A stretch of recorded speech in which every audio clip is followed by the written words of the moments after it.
और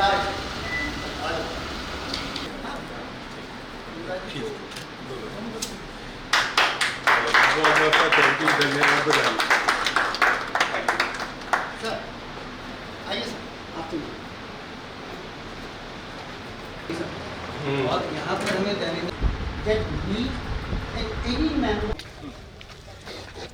अच्छी तरह से हो रहा है। शिव कुमार निजाम साहब। अच्छा, Welcome to the college, sir.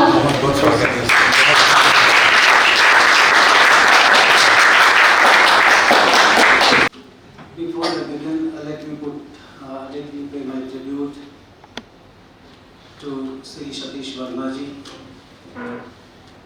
for the creation that he did and for whom to celebrate that creation we happen to be here. Secondly, I put on record my gratitude to Professor Anuragji, who happens to be one of my best friends, and of course to the principal of this college, that they invited me here. And Rashmi, you know, has been a very good student of mine, and what she said about me is equally true. What I feel about me too. I am equally proud of her, and she brought an honor to me and to the institute also. And when I joined here as Vice Chancellor, she came to see me and said, "Sir, you have done an honor to me." I said, "Equally you have done an honor to me." I am proud of her also because I told her for a few days, let me tell you, and she took that paper that I told her. Perhaps it was above 90 that she scored. During those days, it was very difficult to score above 90 in English, and she did that very well. So, honorable days, comprising Padma Shri Nizam Sahab, Sheila Dikshit ji, Principal Sahab, Anurag ji, and the August gathering. Several things have been said about creation of literature, how literature is created and all that, how poetry comes into being. But then primarily I will not be talking about all these things. I would be talking about as to what my expectations are from the institution Agrawal and from DAV as a center of Agrawal.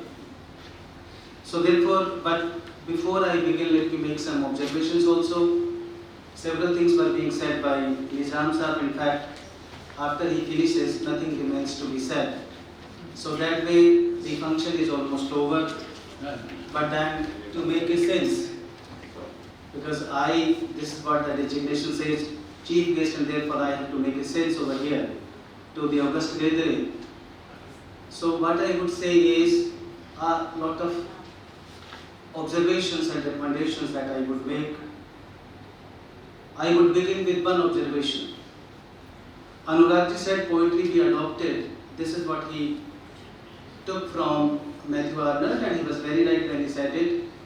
And why am I doing it? Because we need to bring about a change, modification in our own perspective. Matthew Arnold said poetry should be adopted as a religion. I would say not as a religion, but as a dharma. Right? Because when you adopt poetry as a dharma, then, and there is a lot of difference. निजाम साहब बात कर रहे थे बहुत सारे differences की, कवि, शायर और poet. Similarly, there is a lot of difference when we talk about religion and dharma. So therefore, if we try to contextualize poetry, it would make sense, right? And it would prevail, means it would be able to guide us properly as the task of a poetess. Now, perhaps somebody also said that the writer is a link between text and reader. That is also very true. Then perhaps Nizam Sahab said several things. I would not repeat them because that way I would bore you. But then what he said was that basically there is a significance of that word shabda. And therefore if you go to our own literature, you will find that a particular phrase has been used for the significance of shabda. और हमारे साहित्य में कहा गया है शब्द ब्रह्म। और जब शब्द ब्रह्म की बात करते हैं तो हम किसकी बात करते हैं? We talk about the sanctity of imagination, and when we talk about that sanctity of imagination, we talk about the immortality of literature. Right? Imagination, there is a difference when we talk about imagination and fancy. Fancy is altogether different, and imagination is different. Right? This is beautifully, that has also been explained by Coleridge also in Biography of Literature. Now from this front, as I said, I do have a lot of expectations also. And therefore we do not gather here merely as spectators, but as custodians of a sacred legacy that stretches from the Vedas and tablets of Mesopotamia to the digital ink of our own times. And I hope that this academy has been born or is born to stand as a lighthouse, to bring into light all the things that were said by various poets, and I would here suggest to extend the boundaries and not remain confined only to poetry, not remain confined to seminars, not remain confined to conferences and so on and so forth, because basically the significance of all these activities lie in the fact that if we could bring out that has not been done yet. And therefore, as I said, I do have a lot of expectations from the person like Anuragji, that he will take the lead and he will bring out those things which has not yet been brought to light. And therefore, I would say that the human civilizations have not been shaped only by empires, but basically they have been shaped by the literary writers. And this is the task that we need to bring out. And initially, there was a conspiracy that was hatched against us because of colonization, because of certain other factors that continued to rule over us for a certain period of time. We need to expose that hypocrisy also. I would like to give one example. Have you heard about Baudelaire chair? And perhaps we do not know about it. It was established by Baudelaire to promote Sanskrit, so-called. That was the main objective of the Baudelaire chair. That we will promote Sanskrit, and therefore the chair was not opened here. He said, I would donate everything that I have for the flourishing of the chair, and the chair would work for the spread and expansion of Sanskrit. But then what was the conspiracy? The conspiracy was, and he himself writes, the purpose of the chair is not to speak, not to spread Sanskrit literacy, but to fulfill the political interest of the British and the religious interest of Christian missionaries. Now, dear friends, who will expose this hypocrisy? And therefore, the Sansthan like this, basically let me tell you, Principal Sahab would tell it better than I can, but these institutions, they came into being because Dayanand Saraswati was a smart fellow, and he could realize that if our youth would follow only these westernized education, we would exist nowhere. And therefore he founded these Anglo-Vedic institutions.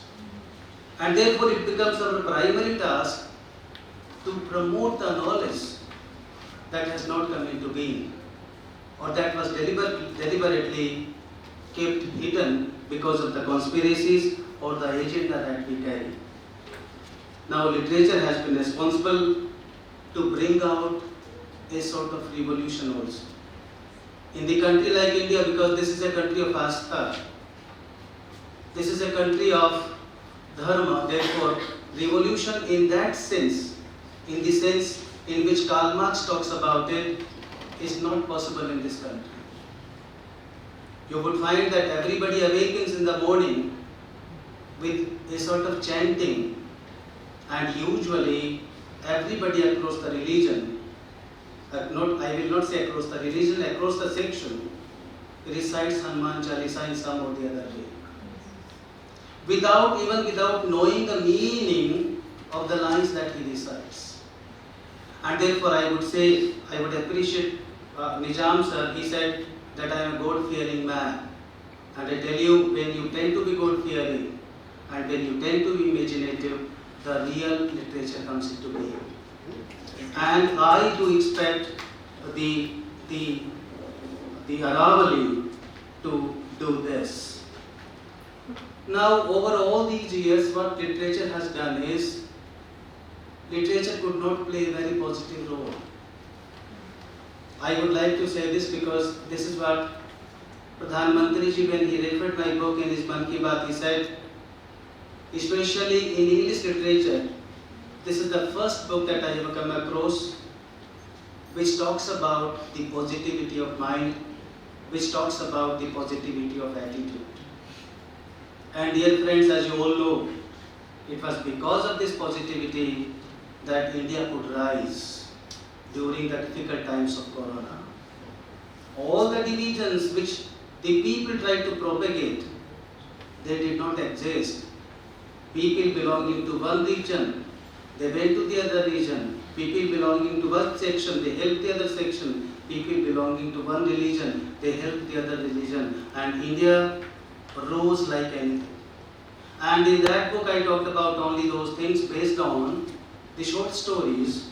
Pradhan Mantri ji talked about all those things in his discourse, in his debate. And therefore, dear friend, my humble appeal through Agrawal to all of you is that let us change the trend of writing literature in this country. A lot of literature has been written, and if we continue to write, because still we continue to be very brutal, still we continue to be the rapist, still we continue to be the terrorist, still we continue to be everything, insincere, dishonest and all that. This is what our literature depicts. Most of, I will not say all, but then most of the literary works, they depict this scene. I tell you, dear friends, the coming generations will never forgive us for this. When they read that our ancestors were like this, and therefore we need to bring about a change. We need to bring about a change that will be positive and that will encourage the generations to come. And thereby we would be contributing to the nation, we would be contributing to the society, and we would really be serving the cause of literature. Dear friends, nowadays somebody talked about how the things should be talked about. What is not important, but how it has become very important. Even this literary message can be conveyed by the teachers like you in the classroom, the way you take the material to the student. But now what is happening? If I talk about the classroom teaching, there are two buzzwords. Although they should not be liked, but then they have become reduction and reproduction. These are the two things that the student do, and the teacher is compelled to do so because of the pattern that we have, because of the system that prevails in this country. I hope that all the teachers, most of you are teachers present here, you will take it as a challenge. And as NEP 2020 says, although there are certain lacunae are not there in the NEP 2020. They are the human weaknesses. They are not the weaknesses of the system as such. They are the weaknesses of they are the human weaknesses we need to eradicate. And NEP 2020 says the promotion of critical faculty and creativity. I tell you, by signing this memorandum also, the college has done a wonderful job. They have tried to combine creativity with classroom teaching. And I am optimistic. I do hope and trust that this creativity will yield results also, and the results would be wonderful. Not only this, other colleges and NGOs will also get inspired and will initiate MOUs like this. Thank you so much once again for having invited me. This is a small token of gratitude.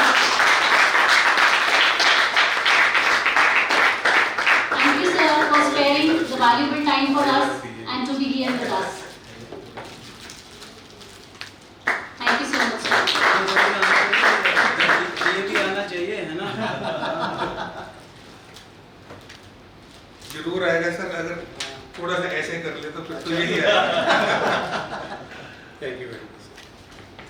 Thank you so much.